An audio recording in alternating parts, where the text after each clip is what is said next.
Souleymane Niang. 4 mois donc, jour pour jour, depuis le début de l'épidémie de Covid-19 et depuis la déclaration du premier cas, l'état-major de la riposte sanitaire s'est une nouvelle fois livré au traditionnel exercice de communication sur la progression de l'épidémie et d'évaluation du chemin parcouru, le tout en chiffres et en illustrations par des cas précis. D'abord, l'évolution de l'épidémie depuis le dernier point effectué en début juin. Synthèse avec vous, Youssouf Bodian. Le mois de juin a été très chaud dans les centres de traitement. 74 personnes ont perdu la vie à cause du coronavirus au Sénégal, ce qui porte à 121 le nombre de décès enregistrés chez nous depuis le début de la pandémie au mois de mars, soit moins de 2% de taux de létalité comparé au nombre total de cas positifs qui à ce jour est de 7054 cas confirmés. Une hausse des décès qui s'explique par la montée en flèche des cas graves au nombre total de 295 en 4 mois. Sur 10 patients admis en réanimation, 4 ont perdu la vie. L'âge moyen des personnes victimes de complications est de 65 ans. Le patient le plus âgé a 92 ans. Mais attention, des jeunes de 15, 18 et 34 ans ont été admis en réanimation où les hommes sont majoritaires, 4 pour une femme, dont 32 enceintes. 4 d'entre elles ont même accouché dans les centres de traitement. Le diabète de type 2, l'hypertension et les maladies rénales représentent les comorbidités les plus fréquentes. 92,5% des cas graves sont recensés à Dakar, qui concentre la majorité des cas. À ce jour, 58 sur les 79 districts sanitaires du Sénégal sont touchés.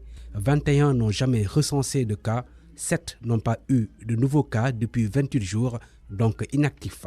Entre le 2 juin et le 2 juillet, on a noté une augmentation des nouveaux cas qui est de 38%. 16% des patients ont moins de 20 ans, 69% entre 20 et 59 ans et 15% ont 60 ans et plus.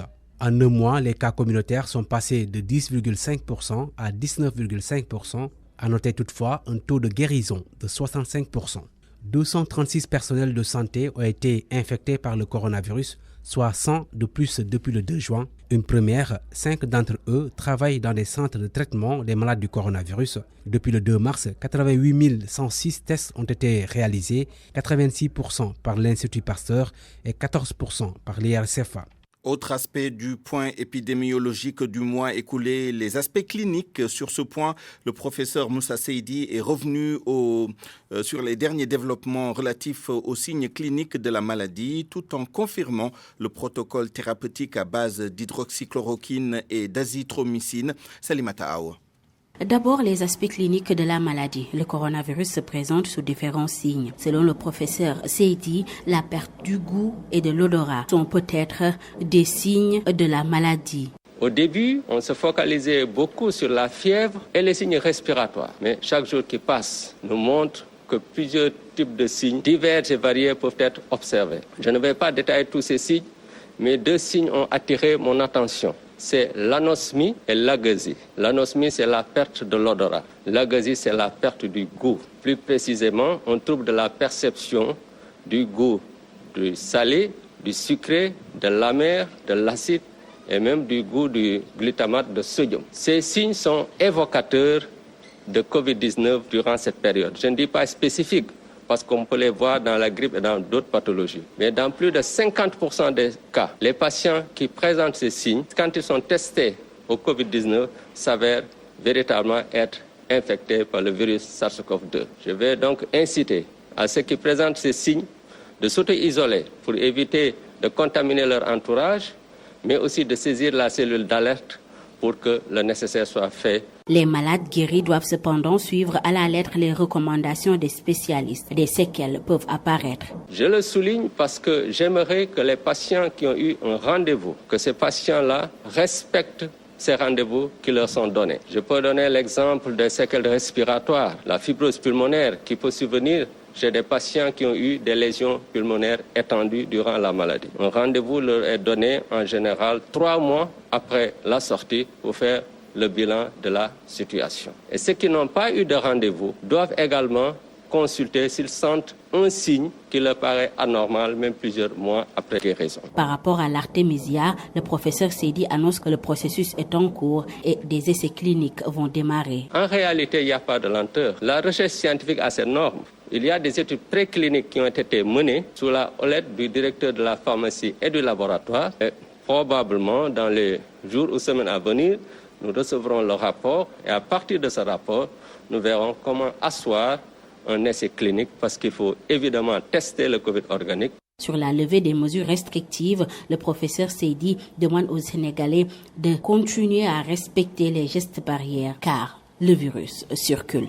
Écoutons maintenant le docteur Abdoulaye Bousso, qui est le responsable du Centre des opérations d'urgence sanitaire.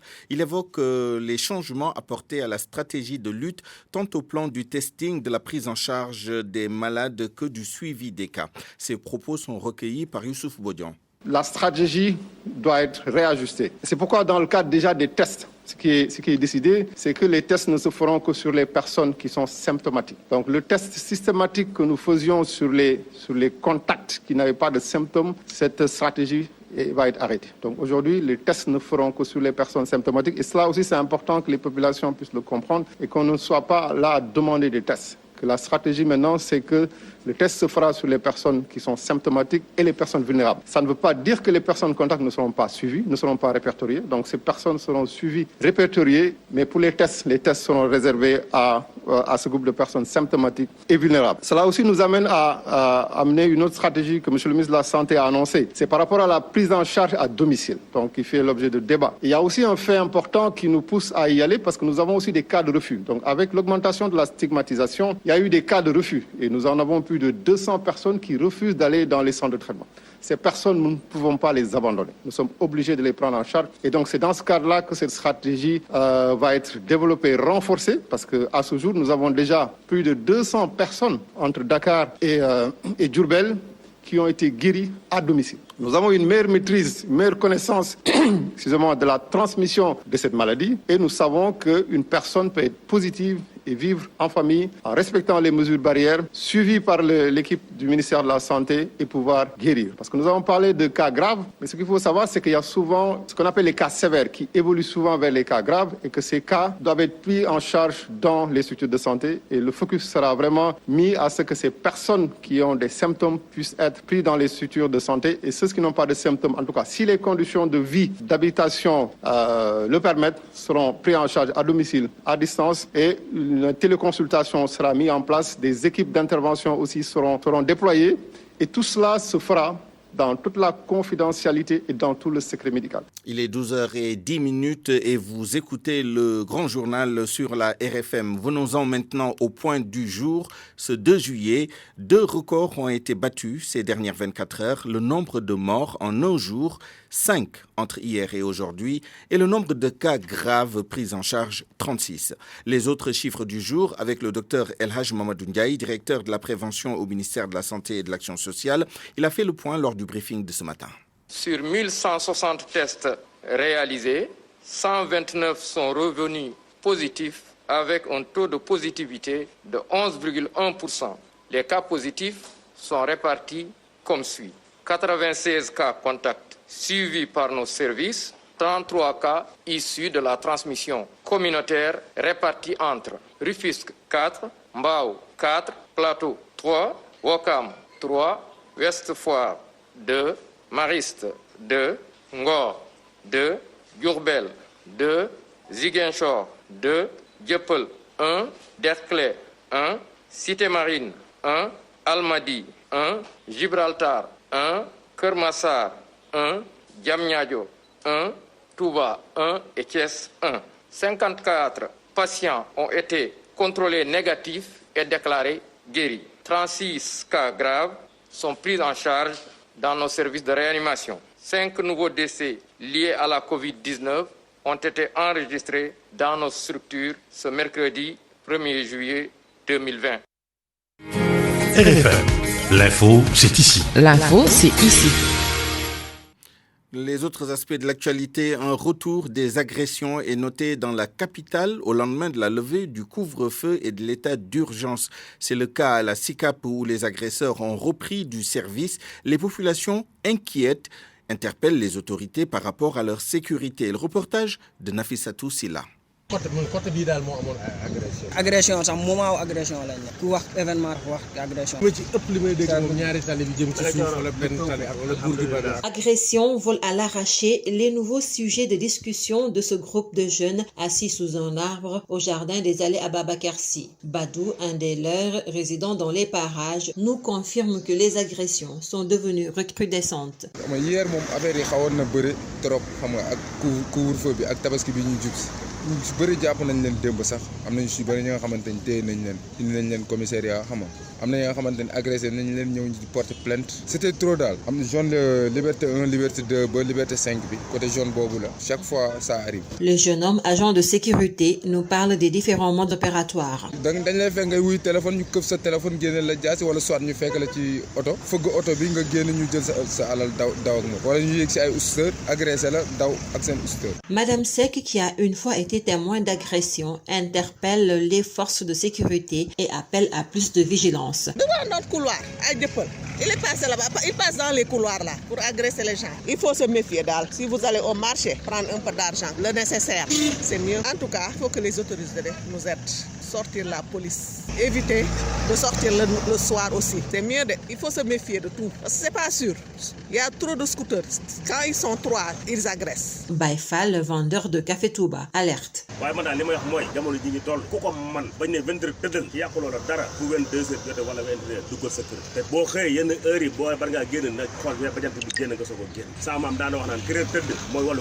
Bien souvent, les malfaiteurs profitent de l'approche de fête pour sévir. Leur planning est ainsi connu, occasion pour les forces de l'ordre d'intervenir et de contrecarrer toute perspective d'insécurité. À Tambacounda, la chambre criminelle du tribunal de grande instance a rendu son verdict dans les 3 affaires qu'il a jugées il y a quelques jours. La perpétuité pour Pape Alioune Fall, le meurtrier de la jeune Binta Camara en 2019 lors d'une tentative de viol qui a avorté mais qui s'est soldée par le décès de Binta Camara.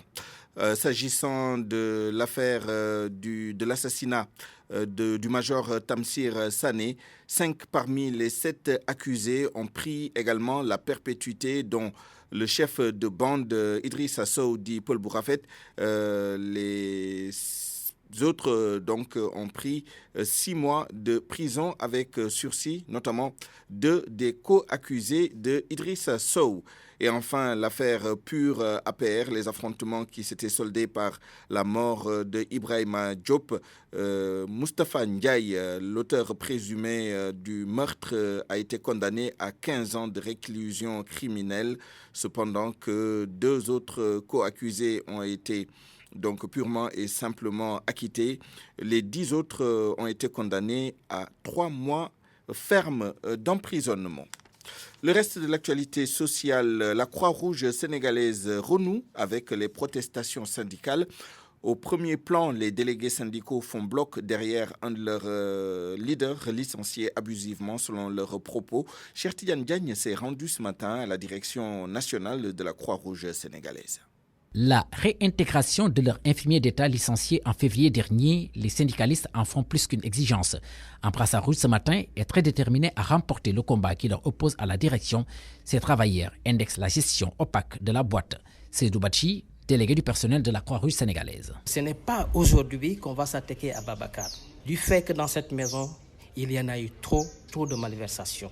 Pour nous, il faut qu'on marque le calme d'abord pour que cette maison puisse avancer. Dans ce sens, donc, nous mettons en plan de bataille dans laquelle aussi nous sommes prêts à nous interroger sur, par exemple, certains dossiers. Parce que Babacar n'est pas le prétexte aujourd'hui, mais c'est le fond de notre problème fondamental. C'est de faire savoir à la Croix-Rouge sénégalaise qu'il faut que les choses changent. Une autre exigence du syndicat, la vente d'une parcelle appartenant au Comité national de la Croix-Rouge sénégalaise. Sa valeur est estimée à près de 200 millions de francs CFA, selon une étude. Seydou Badji. Un conseil d'administration et ils ont décidé de rétrocéder une partie d'un terrain à Anne-Plage qui se chiffrait à plusieurs millions de francs et qu'une fois cette vente va être faite, donc les problèmes des travailleurs pouvaient être régularisés à partir de là. Mais à notre grande surprise, c'est comme si l'équipe qui est arrivée en octobre dernier fait abstraction par rapport à cette question fondamentale de la vente de terrain de hand-plage. Tout récemment, le CENTIF a investi les lieux pour revisiter la gestion de la structure. Mais les syndicalistes disent n'avoir encore aucune visibilité sur les conclusions du rapport. Le secrétaire général de la Croix-Rouge sénégalaise bat en brèche les accusations des syndicalistes. Voici les précisions apportées par Mamadou Sonko au micro de Cheikh Tidiane Diagne. Nous avons été interpellés par les partenaires avec lesquels nous travaillons, notamment la Croix-Rouge de Belgique, sur des malversations qui étaient constatées sur des pièces. Et c'était des pièces d'hôtel, n'est-ce pas ? Dans un hôtel où les gens payent 11 000 francs la chambre, M. Bayan a produit des factures de 25 000 francs. L'une des conditions de la coopération entre la Croix-Rouge sénégalaise et la Croix-Rouge de Belgique était liée justement à l'élucidation de cette question-là. Tant que cette question n'est pas élucidée, notre coopération ne pouvait pas continuer. Nous aimons bien M. Babacar Bayan, c'est un Sénégalais comme nous. C'est un des nôtres. Il a vécu pratiquement toute sa vie à la Croix-Rouge depuis la jeunesse jusque-là. Mais quand même, vraiment, nous avons pensé au moment qu'il fallait vraiment faire un équilibre. On s'est dit, est-ce qu'il faut purement et simplement arrêter toute la coopération que nous avons avec la Belgique? Et c'est une coopération qui est vraiment au profit des populations sénégalaises. Est-ce qu'il faut arrêter cette coopération-là pour faire plaisir à un agent? Nous avons pris la décision qu'il fallait. Et c'est par vous que j'apprends que le CENTIF était de passage à la Croix-Rouge sénégalaise. Donc peut-être que M. Badji pourra encore se prononcer davantage sur cette question-là. Eh bien, il nous dira peut-être quand est-ce que le CENTIF est passé ici.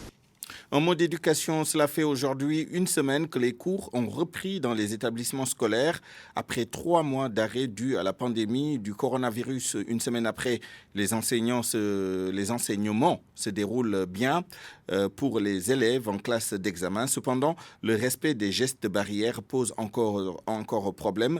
Certains élèves ne semblent pas se soucier plus que cela des règles de prévention. Suivons le reportage d'Oumou Kalsoumli au lycée Galandou Diouf.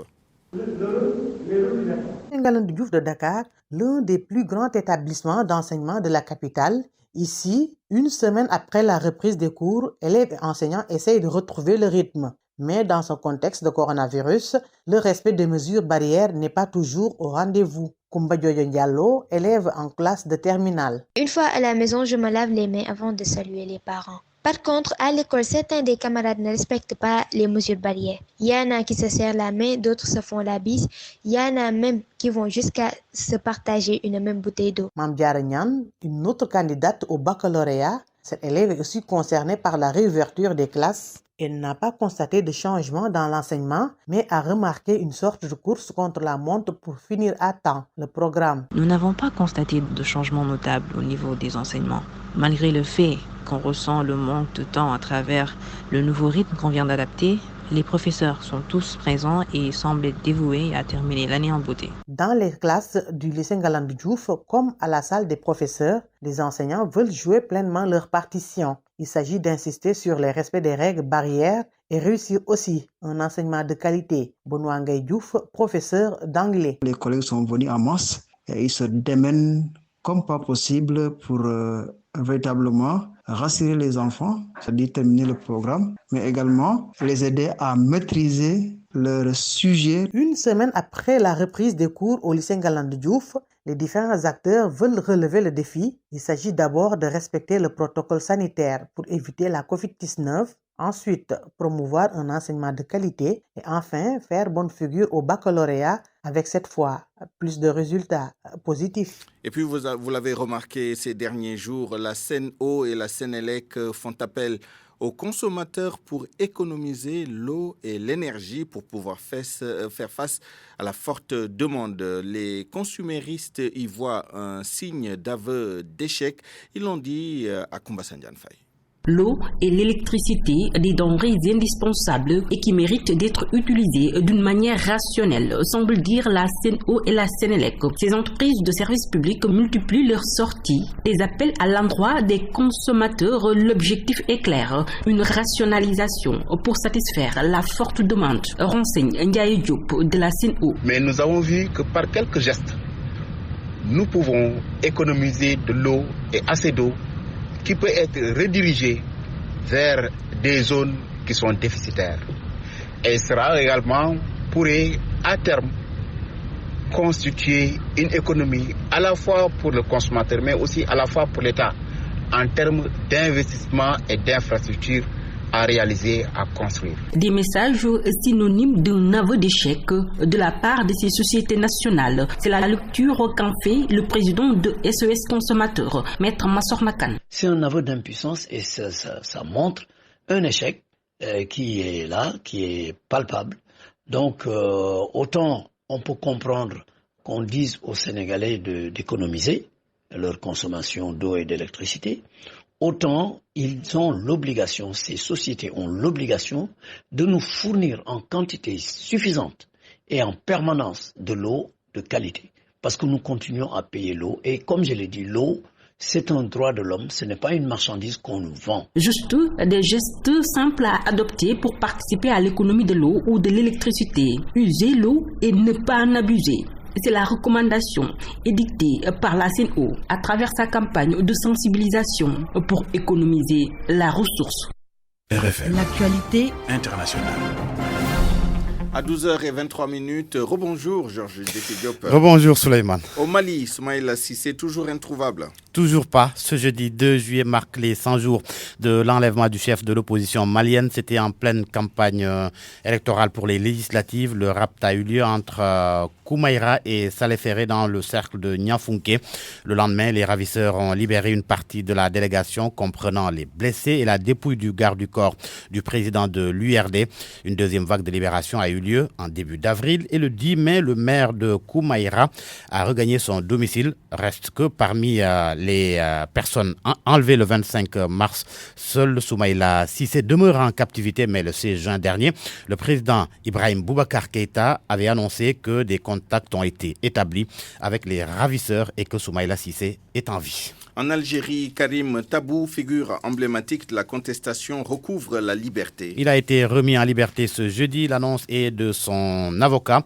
Karim Tabou a été condamné en appel à 12 mois de prison ferme le 24 mars dernier pour atteinte à l'intégrité du territoire national. Il a bénéficié d'une liberté provisoire. Et puis en Birmanie, un glissement de terrain fait plusieurs victimes.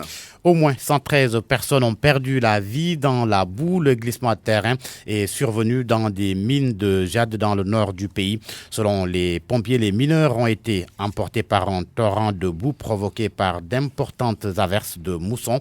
La police locale a déclaré que les recherches ont dû être suspendues en raison de pluies diluviennes.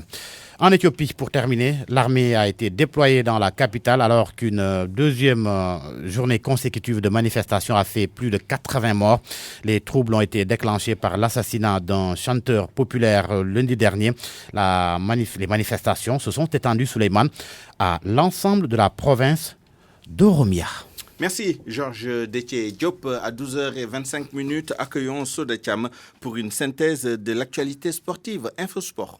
Suite et fin de la 32e journée de la Première Ligue. Passation de sceptre entre Manchester City et Liverpool. Liverpool de Sadio Mané va disputer ce jeudi son premier match en tant que champion à Manchester, tenant du titre, dauphin et principal rival des Reds. L'autre rencontre de ce jeudi, Sheffield-Tottenham. Justement, hier, l'entraîneur de Tottenham, Mourinho, a rendu un hommage appuyé à Liverpool qui vient d'être couronné champion d'Angleterre. Hier aussi, Chelsea a manqué l'occasion de prendre la 3e place du classement après sa défaite contre West Ham. Pour l'entraîneur des Blues, ce revers illustre le travail que l'équipe londonienne doit encore accomplir pour jouer les premiers rôles en Première Ligue. Côté transfert, Manchester United a confirmé le départ de son espoir Angel Gomez.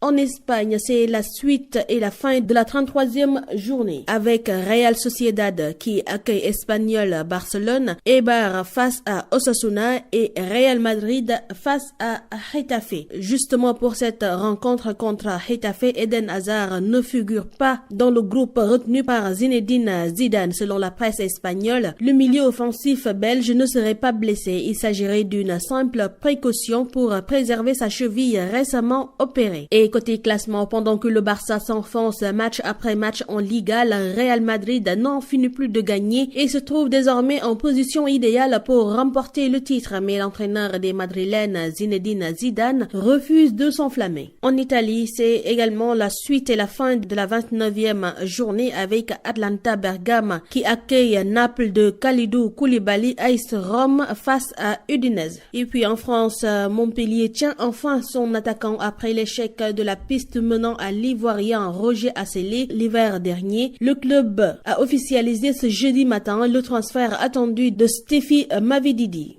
Sport toujours, Sadio Mané et Liverpool se rendent ce jeudi à Manchester City, les doubles champions d'Angleterre que Klopp a détrônés. Après 30 ans d'attente, Liverpool est sacré et c'est grâce à leur entraîneur qui mérite tous les honneurs et hommages. Makumba Bey. Le sacre de Liverpool, malgré les stades vides à cause de la pandémie, a du goût, pas seulement parce qu'il a mis fin à 30 ans de disette, mais aussi ils ont coiffé un adversaire qui n'est pas un club de football, dans aucun sens acceptable du terme. Liverpool n'a pas vaincu sans gloire. Au moment où Pep Guardiola peut se permettre des arrières latéraux de 125 millions d'euros et un banc où il y a Riyad Mahrez 75 millions, Sané et Gabriel Jesus 35 millions chacun, Bernardo Silva 54 millions, Liverpool a même du mal à remplacer convenablement Salah, Mané ou Firmino. Un écart record en championnat sur l'équipe la plus chèrement assemblée de la planète. C'est essentiellement une prouesse. Depuis que le prince d'Abu Dhabi a pris le contrôle, City n'est plus conventionnellement parlant un club de football. Parce que quand Amnesty International pointe du doigt un club, vous savez très bien qu'il y a problème. En attendant le verdict du TAS sur le fair play financier, pour l'amour du football, il fallait donc que Liverpool gagnât. Le personnage central de cette épopée est indubitablement l'entraîneur. La capacité de Jürgen Klopp à transformer le bronze en or est sans commune mesure. L'excellent journaliste italien Gabriel Marcotti en a rendu compte. Trent Alexander-Arnold, un gamin qu'il a connu à 17 ans, est devenu le meilleur latéral droit du monde.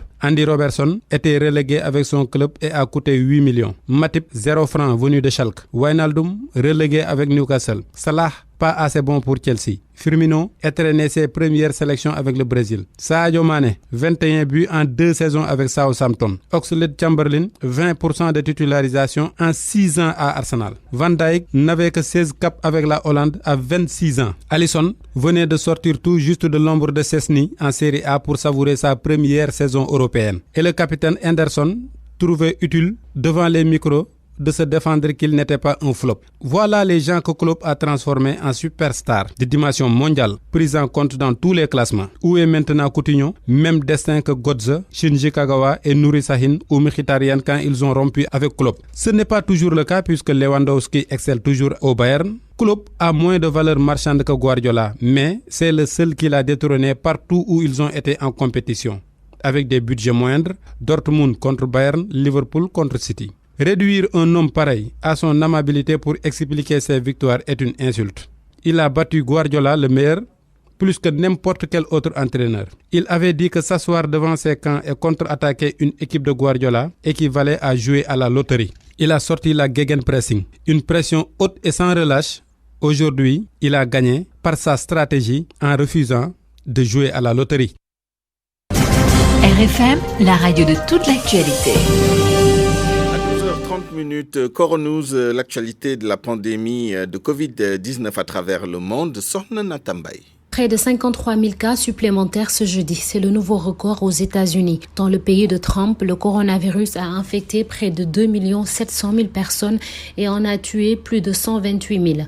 Les États du Sud et de l'Ouest sont les plus touchés. La Californie a par exemple décidé de remettre en place des restrictions qui avaient été levées à la fin du mois de mai. Le gouverneur a fermé pour 3 semaines les restaurants, les bars, les cinémas et les musées dans la ville de Los Angeles et dans 18 autres comtés. C'est dans un contexte où le pays prépare sa fête d'indépendance le samedi 4 juillet. Les États-Unis sont certes les plus touchés, mais le rythme accéléré de la contamination concerne d'autres pays. Selon l'OMS, la planète vient de vivre sa pire semaine en termes de propagation du virus, avec plus de 160 000 cas par jour. Le directeur général Tedros Adhanom Ghebreyesus ajoute que 60% de tous les cas de Covid-19 recensés jusqu'à présent ont été signalés au cours du mois dernier, à savoir juin. Deuxième pays le plus touché, le Brésil a dépassé la barre des 60 000 morts et plus de 1000 personnes sont décédées de la Covid-19 ces dernières 24 heures. Pourtant, Des scientifiques sont convaincus que les chiffres réels pourraient être 15 fois supérieurs aux données publiées par les autorités parce que le pays pratique peu de tests. Sao Paulo et Rio de Janeiro sont les plus touchés et pourtant les activités économiques et commerciales ont repris après un confinement de plus de 3 mois. Sur le vieux continent, en France, l'Assemblée nationale doit adopter définitivement aujourd'hui le projet de loi organisant la sortie de l'état d'urgence sanitaire le 11 juillet avec de possibles restrictions jusqu'à l'automne. L'état d'urgence sanitaire est entré en vigueur le 24 mars et il avait été prolongé en mai jusqu'au 10 juillet. Le gouvernement veut y mettre un terme, à l'exception de la Guyane et Mayotte où il sera prolongé jusqu'au 30 octobre, car le virus y circule encore activement.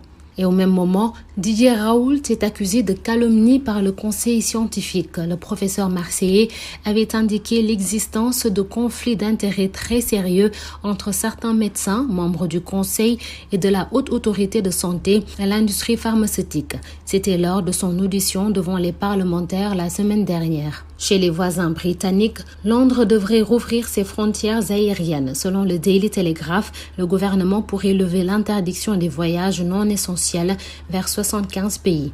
L'Union européenne, qui a décidé de fermer ses frontières à plusieurs pays, dont le Sénégal, devra subir la même mesure. Le ministre sénégalais des Transports aériens et du Tourisme va appliquer la réciprocité. Le Sénégal est à 121 décès liés à la Covid-19 avec 7054 cas testés positifs depuis début mars.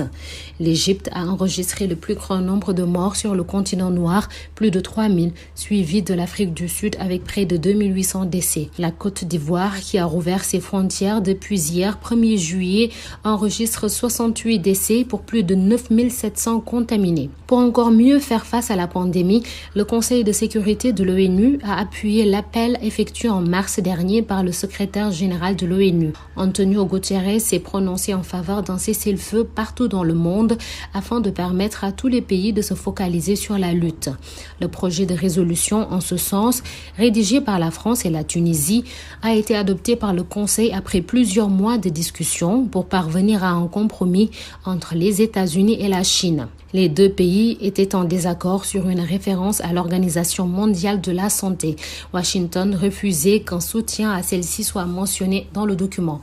Le texte appelle donc toutes les parties prenantes à des conflits armés à débuter immédiatement une pause humanitaire durable pendant au moins 90 jours consécutifs afin de permettre la livraison d'aide.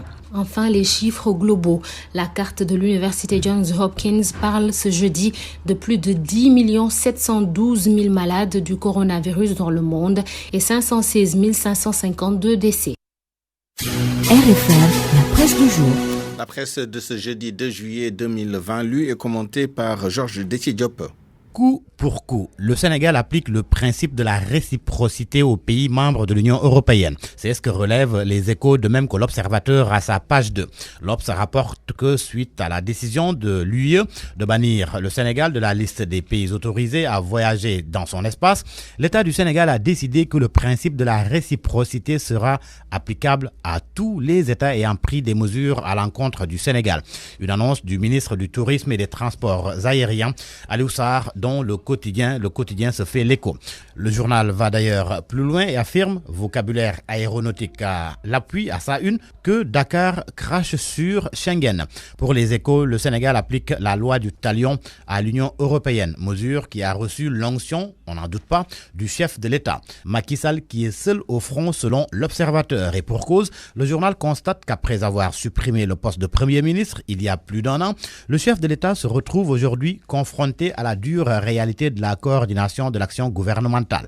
Pour l'Obs, Macky Sall ressent de plein fouet l'absence d'un chef du gouvernement parce qu'esselé et presque sans bouclier. Ainsi, le constitutionnaliste Ngouda Mboup confie que la suppression du poste de Premier ministre n'était pas une bonne idée et sa réintroduction s'avère nécessaire. Pendant ce temps, Sud Quotidien propose à ses lecteurs un focus sur les rendez-vous manqués de la deuxième alternance qui prouve à quel point le président Macky Sall, dont l'élection le 25 mars 2012 avait suscité une grande lueur d'espoir, est encore loin des engagements de rupture pris devant le peuple sénégalais et du modèle gagnant promis aux Sénégalais lambda.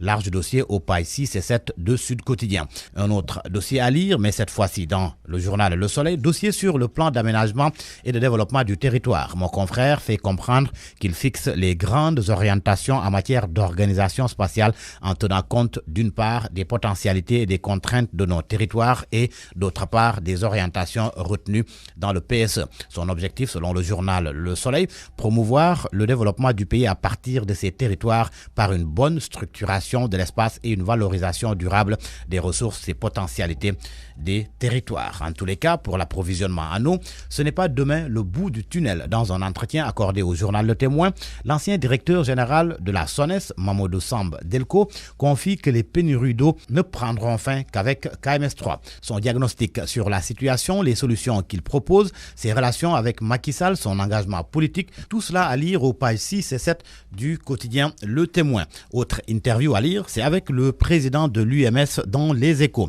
Le journal indique que le juge Souleymane Teliko fait le diagnostic des chambres africaines extraordinaires de la répression des crimes internationaux en Afrique et valide le procès après. L'affaire des licences de pêche est cette charge du collectif des acteurs de la pêche du Sénégal contre le GAIPES. L'AS rapporte que le collectif a dévoilé les agissements du GAIPES qui veut faire du secteur sa chasse gardée. C'était lors d'une rencontre avec le député Mamadou Diop Decroix. Et devant les parlementaires, le secrétaire général du collectif a déclaré que depuis 42 ans, le GAIPES, qui a hérité d'un système colonialiste, pompe nos ressources sans aucune transformation. Les conséquences de la levée du couvre-feu. Tribune fait état d'une reprise des agressions. Elles ont explosé en 48 heures. Le journal souligne que le rond-point du jet d'eau et celui de la boulangerie jaune sont redevenus l'axe de la terreur. À la une de Source A, le DRH du ministère de la Santé, Ibrahima Soukandela Diouf, que le journal qualifie de vrai cas. Un cas à part entière. Il est admis à faire valoir ses droits à la retraite depuis plusieurs années, mais demeure au ministère de la Santé à la faveur d'un contrat spécial. Originaire de Fatick, proche du président Sall, Soukandela Diouf, instituteur de formation, est crédité selon Source A d'avoir le verbe à la fois sec et acre. Sport pour terminer, en attraction ce soir, le match Manchester City-Liverpool. Ainsi, Record indique que Sadio et les Reds ont encore beaucoup à faire dans le championnat cette saison, avec le record de 100 points établi par Manchester City il y a 2 ans parmi les nombreux records qu'il pourrait encore améliorer. Stade de souligner que Sadio Mané est attendu pour dégainer ce soir. À vos kiosques et bonne lecture. Parole aux auditeurs. L'actualité, qu'en pensez-vous ? À 12h40, bienvenue à Point de Vue, notre rendez-vous quotidien. Avec nos 2 invités du jour, nous discuterons de la situation de l'épidémie de Covid-19 au Sénégal 4 mois, jour pour jour, après la déclaration du premier cas le 2 mars dernier. Et nos invités, j'ai cité le docteur Ousmane Gueye, responsable communication et engagement communautaire du Comité national de gestion des épidémies. Docteur Gueye, bonjour. Bonjour. Également, Seydina Aliou Boli, expert en gestion de crise complexe. Seydina Aliou Boli, bonjour. Seydina Aliou Boli, que nous allons retrouver dans un instant. Il me semble qu'il est en ligne. Seydina Aliou Boli, bonjour. Oui, allô, bonjour. Oui. Alors, on vous entend très bien maintenant. D'abord, docteur Ousmane Gueye, que retenir du tableau plutôt contrasté présenté ce matin par l'état-major de la riposte au Covid-19 lors du briefing mensuel de ce matin? Est-ce dans l'absolu, faut-il s'inquiéter de l'augmentation du nombre de cas, du nombre de morts, ou alors faut-il se satisfaire au plan purement relatif de ce que le Sénégal semble maîtriser assez bien l'évolution de l'épidémie comparée aux autres pays et à la situation mondiale? Voilà, merci beaucoup et permettez-moi d'abord de saluer mon co-débatteur, M. Boli. Et nous vous retrouvons tous les deux, hein, vous formez un très bon binôme, c'est la 3e fois qu'on vous a tous les deux ensemble. Voilà, merci beaucoup et je salue également toutes les auditrices du BOF et auditeurs de la Radio Futurs Médias.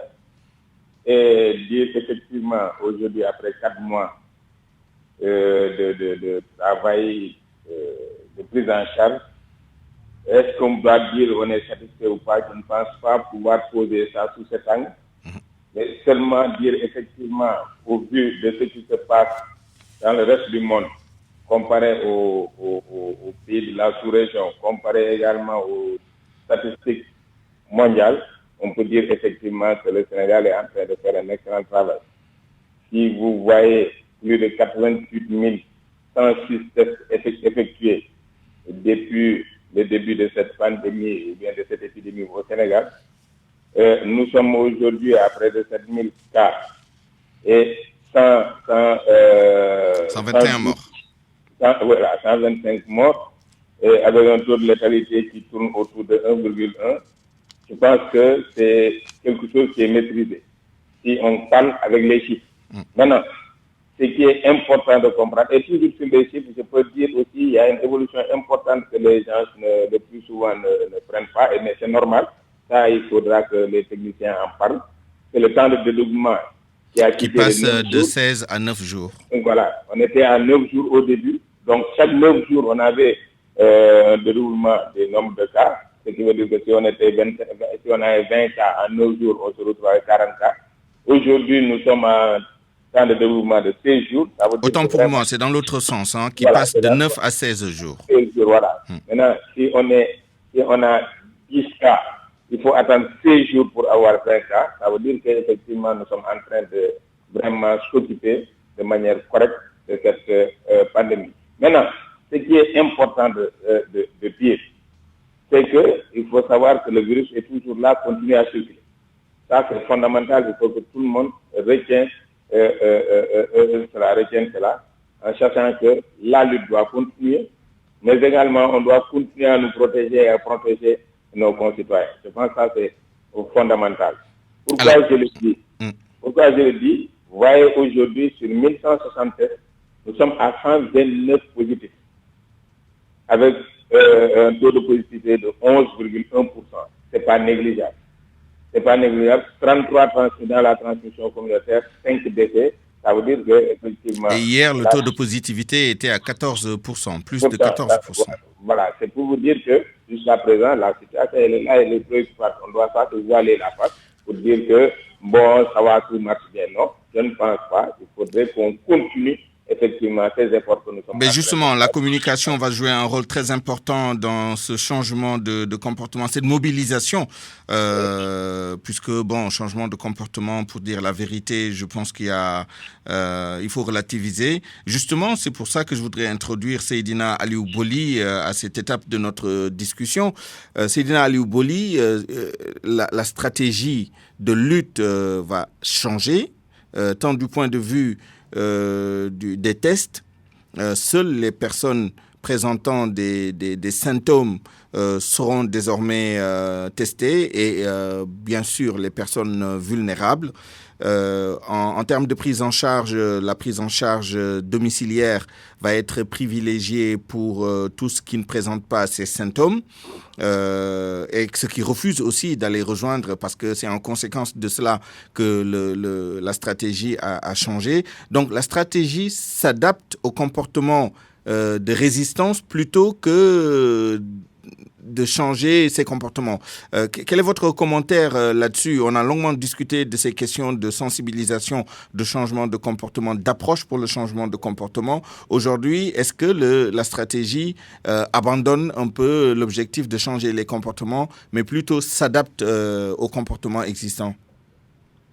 Je crois plutôt qu'on devrait parler d'adaptation. Oui, c'est bien ce que je dis, c'est-à-dire aujourd'hui c'est l'adaptation plutôt que la recherche de changement et de rupture. C'est ça, on n'est pas dans les modes de rupture, de changement de direction, de radical de stratégie. C'est pas ce qu'on a compris de toute façon à notre niveau, par rapport à ce qui a été dit aujourd'hui après 4 mois. Vous savez, globalement, ce qui se passe, c'est qu'on est très bon, je pense, au niveau de la riposte sanitaire. On l'a dit, on ne répétera jamais assez. À ce niveau-là, on est vraiment excellent. Et c'est parce que aussi on a des sommités qui sont là, qui font le travail. On les a entendus aujourd'hui et donc on doit s'en féliciter. En revanche, on est parti pour rester longtemps avec cette affaire-là, parce que de l'autre côté, parce que la riposte, elle n'est pas que sanitaire, elle est globale, même les personnels de santé vous le disent, mais de l'autre côté, on bute à des faiblesses, pour ne pas dire autre chose, qui sont liées à notre socio-économie.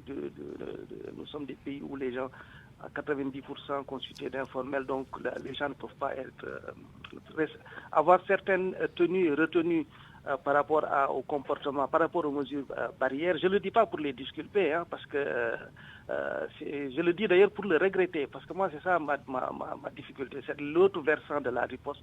Comment allons-nous la réussir? La sensibilisation, l'engagement communautaire, et j'en profite pour rendre le salut à mon co-débatteur qui l'a souligné, il faut absolument que qu'on ne se décourage pas sur le côté engagement communautaire. Il faut y aller à fond, parce que c'est par là, tant qu'on n'aura pas de vaccin ni de médicaments, le virus sera là. Et vous avez vu le taux de propagation. Et vous avez vu aujourd'hui, avec la levée de toutes ces mesures contraignantes qui permettaient de retenir les gens chez eux, il y a tout de même une augmentation. Ou en tout cas, moi, le taux de positivité m'inquiète. Tous les jours, ça tourne autour à moyenne 10%. Or, pour inverser la tendance, il faudrait qu'on commence quand même à descendre, revenir à des taux beaucoup plus conformes à en tout cas gérables par rapport à nos capacités nationales, c'est-à-dire aller, je le dis, c'est un idéal, on va me dire que c'est plus facile à dire quand on est à l'extérieur, mais il nous faut un taux qui descende en dessous de 1%. Mais Seydina Aliou Boli, est-ce que cette variable est désormais pertinente, d'autant plus qu'on ne va plus tester que les personnes qui présentent des symptômes, c'est-à-dire des personnes qui sont susceptibles d'être positives. Donc, au contraire, on va se retrouver avec des taux de positivité plus proches de 100% que de 1%. C'est vrai. Maintenant, le problème, c'est qu'on a besoin tout de même de ces données épidémiologiques pour pouvoir suivre la dynamique de l'épidémie. On ne peut pas l'évacuer comme ça. Et si vous permettez, moi, je voudrais revenir encore une fois sur ce que nous devons faire. On a vu des pandémies qui n'ont pas eu la dimension que la Covid-19 a, mais qui ont été stoppées sans vaccin, sans médicaments, mais grâce à l'engagement communautaire combiné à la riposte sanitaire. Et ça a marché. Donc ça veut dire que ça peut marcher. Seulement c'est très difficile, c'est très compliqué. C'est un travail de longue haleine. De longue haleine, un travail de fourmi, un travail qui se fait à la base, au niveau des quartiers, au niveau des domiciles, tout en se gardant bien sûr de ne pas circuler, d'amener les virus. Malheureusement, il ne nous reste qu'une minute et je voudrais la donner au docteur Ousmane Gueye sur ce point précis. Docteur Ousmane Gueye, après le changement de stratégie, vous avez entendu tout ce qui a été dit par vos collègues ce matin par rapport justement à l'identification des cas suspects. Vous avez entendu le docteur Seydi par rapport au suivi, aux séquelles, etc. Qu'est-ce qui va changer dans votre communication en termes de messages clés et en termes d'approche? Je dois signaler également que ce matin, on a fait le bilan de tous les aspects, sauf des aspects communication, engagement communautaire, etc. Est-ce que vous avez des éléments que vous pouvez nous fournir avant de répondre à la question très précise des changements que vous allez apporter dans votre discours, dans votre communication? Docteur Ousmane Gueye? Ousmane Gueye qui n'est plus avec nous, mais il est de toute façon 12h50. Nous allons certainement le retrouver ainsi que Seydina Aliou Boli dans notre édition de 13h. À 12h50, c'est donc la fin de cette édition du Grand Journal. Je vous remercie de l'avoir suivi. Merci à toute l'équipe qui l'a réalisé et qui m'a aidé à vous la présenter. À 13h, retrouvez Barthélémy Ngom pour la principale édition de la mi-journée en Wolof. Tout de suite, Allô Présidence. Excellente suite des programmes sur la radio Futur Média. Très bon après-midi.